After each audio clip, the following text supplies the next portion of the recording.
Staff છે એની પણ પૂછપરછ હાથ ધરવામાં આવેલ છે. મૃતક દ્વારા કાયદાના સંઘર્ષમાં આવેલ જે કિશોર જે છે, જે અત્યારે હાલ આ કેસમાં આરોપી છે, એની પાસેથી એ જે મારક હથિયાર છે એ પણ કબજે કરવામાં આવેલું છે.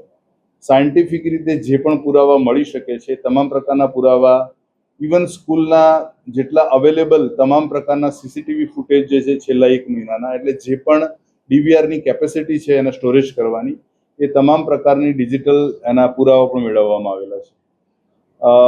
આ જે બનાવ છે એને કોઈ પણ કક્ષાએ તપાસને જે કહેવાય સાયન્ટિફિક તપાસમાં કોઈ ચૂક ન રહી જાય એની પૂરેપૂરી કાળજી રાખવામાં આવી રહી છે.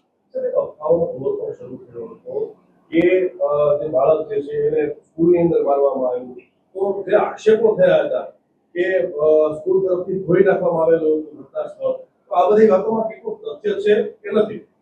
આ જે બનાવ બન્યો છે એ તે સ્કૂલની સામે રોડ ક્રોસ કર્યા પછી ડાબી બાજુ એક મેલડી માતાનું મંદિર આવેલું છે અને એ મેલડી માતાના મંદિરના આગળના ભાગે આ બનાવ બનેલો છે.